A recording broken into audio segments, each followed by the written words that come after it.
नमस्कार दोस्तों, आज का अपना टॉपिक है वित्तीय विश्लेषण की तकनीकें। देखिए दोस्तों, किसी भी व्यवसाय द्वारा जो वित्तीय लेखे, विवरण तथा प्रतिवेदन प्रकाशित किए जाते हैं, उनका विश्लेषण वित्तीय विश्लेषण कहलाता है। ठीक है दोस्तों, मतलब कोई भी व्यवसाय हो रहा है, उन्होंने अपने वित्तीय लेखे, विवरण या प्रतिवेदन प्रकाशित किए, तो उनकी जो एनालिसिस है वो क्या कहलाती है? वो वित्तीय विश्लेषण कहलाती है। ये कई तरीके से किए जाते हैं, इनकी कई तकनीकें होती हैं। तो वित्तीय विश्लेषण क्या है दोस्तों? किसी भी व्यवसाय द्वारा जो वित्तीय लेखें, विवरण तथा प्रतिवेदन, वित्तीय लेखें, विवरण तथा प्रतिवेदन प्रकाशित किए जाते हैं, उनका विश्लेषण। कोई भी कंपनी जो अपने वित्तीय लेखे, ठीक है ना, प्रकाशित करती है, अपना डिस्क्रिप्शन, प्रतिवेदन जो भी प्रकाशित करती है, उनका जो विश्लेषण है, उनकी जो एनालिसिस है, वो क्या कहलाती है दोस्तों? वित्तीय विश्लेषण कहलाती है। ये किस पर डिपेंड करती है? देखिए, स्थिति विवरण। स्थिति विवरण आप उस समय उस बिजनेस की स्थिति की एनालिसिस कर सकते हैं। लाभ हानि से आप ये पता कर सकते हैं कि बिजनेस को प्रॉफिट है कि लॉस है, क्या स्टेटस है इसका।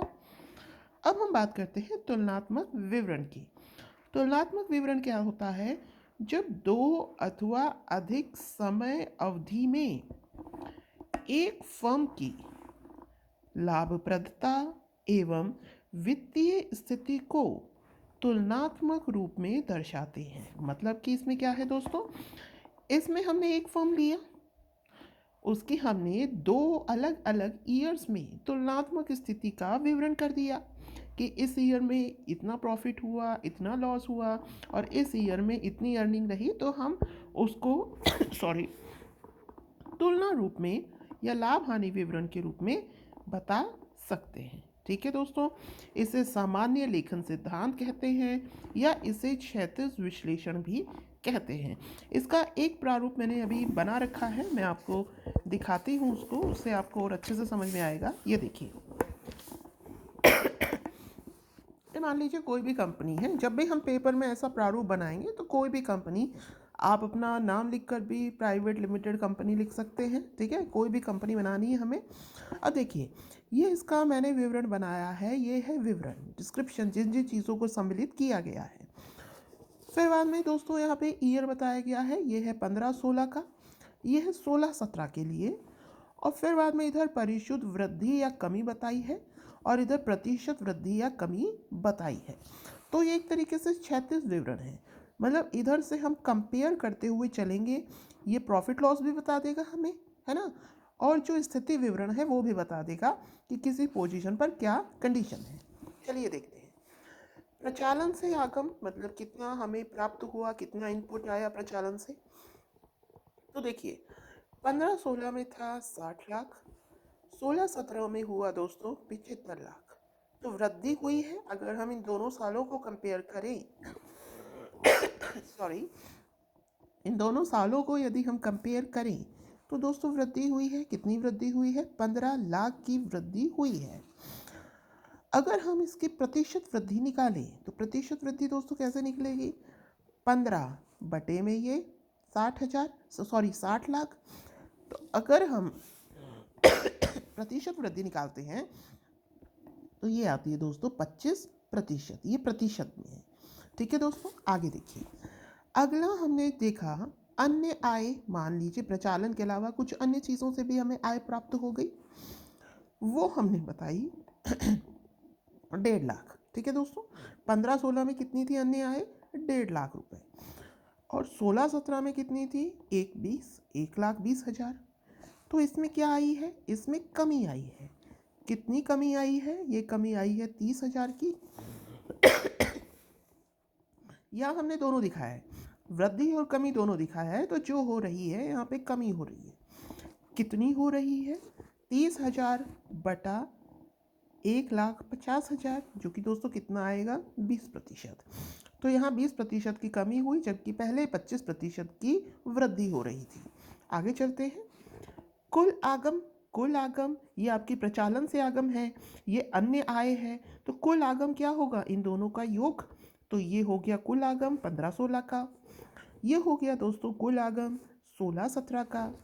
अब हम प्रतिशत वृद्धि या कमी की बात करते हैं, तो इन दोनों को अगर हम सब्ट्रैक्ट करेंगे तो जो वृद्धि है वो कितनी आती है, 14,70,000। ठीक है दोस्तों, प्रतिशत में वैल्यू निकालेंगे तो ये आएगी 23.90। इसी तरीके से सॉरी, अगर व्यय को देखें, व्यय हमें क्या करना होगा, घटाना पड़ेगा, है ना दोस्तों। तो व्यय जो हो रहा है, आगम तो हमें इतना प्राप्त हो रहा है, अब इसमें से जो हमने खर्चा किया था उस आगम को प्राप्त करने के लिए, ठीक है, वो किसी भी रूप में हो सकता है। जैसे आप कोई कंपनी लगा रहे हैं, किसी चीज़ को मैन्युफैक्चर कर रहे हैं, तो आपको सैलरीज देनी पड़ेगी, आपको जो रॉ मटेरियल है वो परचेज़ करना पड़ेगा, है ना। इसके अलावा जो भी आप जो व्हीकल्स यूज़ कर रहे हैं उसके लिए, जो भी ट्रांसपोर्ट चीज़ें यूज़ कर रहे हैं ट्रांसपोर्ट की, तो उसके लिए आपको पेमेंट करना होगा। तो यहाँ पर हम व्यय की बात करते हैं, तो मान लीजिए 15-16 में जो व्यय है वो है दोस्तों 44 लाख, 16-17 में है सॉरी 50-60। ओके, तो आपको दिख रहा होगा कि व्यय में वृद्धि हुई है दोस्तों। कितनी वृद्धि हुई है, इन दोनों को हम सब्ट्रैक्ट करेंगे तो ये वृद्धि निकल कर आती है 660। ओके, 6,60,000। प्रतिशत निकालेंगे तो 660/44 लाख, ये आएगा 15%। तो दोस्तों इतने की व्यय में क्या हुई है, हमारे वृद्धि हुई है। तो पहले तो हमने आय देखी, टोटल आय देखी हर साल दोनों साल की, उसका अंतर निकाला, प्रतिशत निकाला। फिर हमने व्यय देखा दोनों सालों का। फिर अब हम देखते हैं कि अभी हमने टैक्स नहीं दिया है, तो ओवरऑल जो हमें गेन हुआ है वो कितना हुआ है। तो अब हम क्या करेंगे दोस्तों, जो कुल आगम थे उससे व्यय को घटा देंगे, तो क्या वैल्यू आएगी, ये आई 17,50,000 15-16 में। 16-17 की बात करें तो ये आएगी 25-60। ठीक है दोस्तों, ऑब्वियसली वृद्धि हो रही है, ये वृद्धि कितनी है, इसको इसमें से माइनस करेंगे तो ये आता है 8,10,000 के समथिंग। परसेंटाइल निकालेंगे दिस अपॉन दिस, तो ये कितना आता है 46.29%। आगे चलते हैं, अब हम बात करते हैं कि अब हम इसमें कर घटाएंगे। तो मान लीजिए 15-16 में जो टैक्स है वो है दोस्तों 6,12,500, इतना हमने टैक्स दे दिया। दूसरे साल में हमने दिया 10-24। सिंपल सी बात है, यहाँ पे जो टैक्स है इसमें क्या हो रहा है, इंक्रीमेंट हो रहा है। तो कितना इंक्रीमेंट हुआ है, 4,11,500 का। प्रतिशत निकालना चाहें तो 67.18।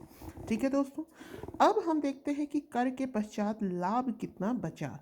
तो जो हमें लाभ हो रहा था उसमें से आप क्या करेंगे, टैक्स को डिडक्ट करेंगे, तो यहाँ आपको ये लाभ प्राप्त हुआ, ये आपको ओवरऑल गेन प्राप्त हुआ इस ईयर में। तो इसमें भी देखिए क्या हो रही है, वृद्धि।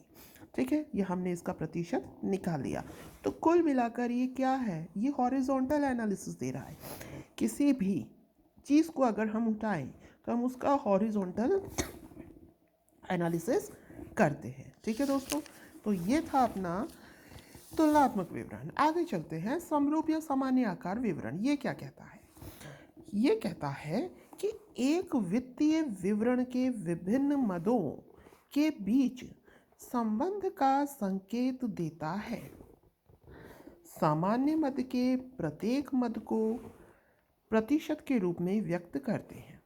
यह विवरण एक ही उद्योग की दो भिन्न आकार की कंपनियों की संचालन एवं वित्तीय विशेषताओं की तुलना को आसान करता है।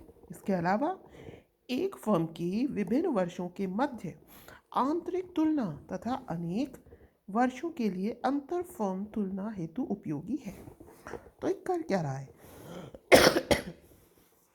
ये दोस्तों समरूप या सामान्य आकार विश्लेषण है। इसमें क्या है, इसमें भी जो समरूप विश्लेषण है इसमें भी हम एक ही फर्म की, ठीक है दोस्तों, हम एक फर्म ले सकते हैं या दो अलग अलग उद्योग भी ले सकते, दो फर्म ले सकते हैं एक ही उद्योग की। तो इसमें भी हम एक तरीके से कंपैरिजन कर रहे हैं। ठीक है दोस्तों, अलग अलग ईयर्स का और फिर उसका प्रतिशत निकाल रहे हैं, लेकिन यहाँ तरीका है अलग। समरूप विवरण में तरीका क्या है देखते हैं। देखिए, वही हमने प्रचालन से आगम लिया, कितना हुआ, 15-16 में हुआ दोस्तों 25 लाख, 16-17 में हुआ 20 लाख। ठीक है दोस्तों, अब हमें करना क्या है, ये जो दोनों वर्ष के जो आगम है इनको हम मान लेते हैं 100। कितना दोस्तों? 100। ठीक है, मतलब इनको हमने मेन पैमाना मान लिया, ये 25 लाख हो गया 100। ठीक है, इधर ये 20 लाख हो गया 100, तो यहाँ हमने प्रदर्शित कर दिया 100 एंड 100। अब देखिए दोस्तों, अब जो अन्य आय है जो कि है 3,25,000, 2,50,000, अब ये इसकी कितनी प्रतिशत है यह देखते हैं। तो देखिए 3,25,000 जो कि इसकी मतलब इसे हम प्रतिशत के रूप में लिख रहे हैं, तो 325/25 हम करेंगे तो ये 15 आएगा, डिवाइड करेंगे तो इंटू 100 करके तो सॉरी 13 आएगा, तो हमने इसको प्रतिशत के रूप में लिख दिया 13। ऐसे ही दोस्तों ये जो है यह इसका कितना प्रतिशत है, ऊपर इसको लिखेंगे बटे में ये गुणा में 100, तो ये कितना आएगा 12.5। तो कुल मिलाकर हमने इसको किस फॉर्म में लिख दिया, परसेंटेज। इसको मेन मान लिया 100, ये भी 100, ये इसका कितना प्रतिशत है 13, यह इसका कितना प्रतिशत है 12.5। आगे चलते हैं, तो कुल आगम बिल्कुल वैसा ही है जैसा हमने अभी ऊपर देखा था। ठीक है दोस्तों, लेकिन तुलनात्मक विवरण में, लेकिन यहाँ पर हम कर क्या रहे हैं कि जो परसेंटेज है उसको हम अब जो भी लास्ट में वैल्यू आ रही है उसे हम परसेंट के रूप में वर्णित कर रहे हैं। आगे चलते हैं, कुल आगम दोनों को ऐड कर दिया, ये वैल्यू आई, इन दोनों को ऐड किया, ये वैल्यू आई। इधर दोस्तों हम इन दोनों को ऐड करेंगे तो आएगा 113, इधर दोस्तों इन दोनों को ऐड किया तो ये आया 112.5। आगे चलते हैं, अब है कर्म न्याय, कर्मचारी हित, व्यय या अन्य व्यय। ठीक है, व्यय की बात कर रहे हैं, तो कर्मचारी के हितों में व्यय किया गया कंपनी के द्वारा, इधर तो 8,25,000। ठीक है दोस्तों, और अन्य व्यय कर दिया भाई 2 लाख के आसपास। इधर इन्होंने कर्मचारी के हित में व्यय किया 4,50,000 और अन्य व्यय कर दिया 1 लाख। तो अब हम इन दोनों को जोड़ करके इससे दोस्तों घटा देंगे, तो कितनी वैल्यू आई, ये आ गई 18 लाख, ये आ गई 17 लाख। अब इधर यहाँ पे हम देखते हैं, देखिए ये वैल्यू, ठीक है 8,25,000, इसका कितना प्रतिशत हुआ, 33%। इधर 4,50,000, इसका कितना प्रतिशत हुआ, ऊपर वाला यही तो 100 लेकर चल रहे हैं, 22.5%। आगे चलते हैं, 2 लाख, इसका कितना प्रतिशत हुआ दोस्तों, बटे में कर दीजिए। ठीक है, कितना करेंगे बटे में, यही गुणा 100,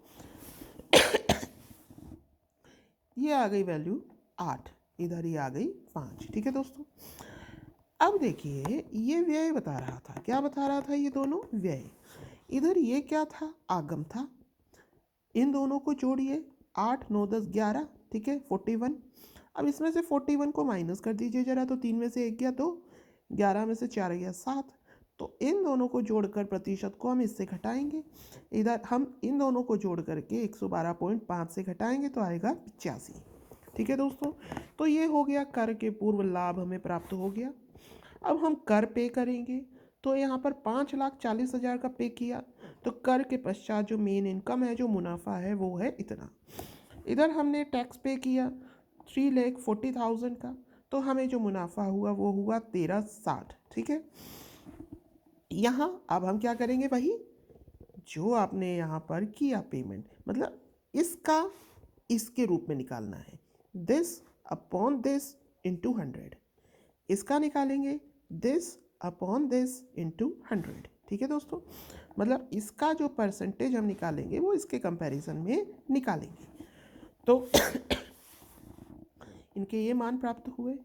अब इसको इसमें से घटाओ तो 50.4, इसको इससे घटाओ तो 68। ठीक है दोस्तों, तो ये है सामान्य विवरण। उम्मीद है आपको ये दोनों समझ में आए होंगे। जो बाकी रह गए हैं 3 विवरण, ये हम अगले वीडियो में करेंगे, अदरवाइज़ ये बहुत बड़ा हो जाएगा। तो thank you, have a nice day.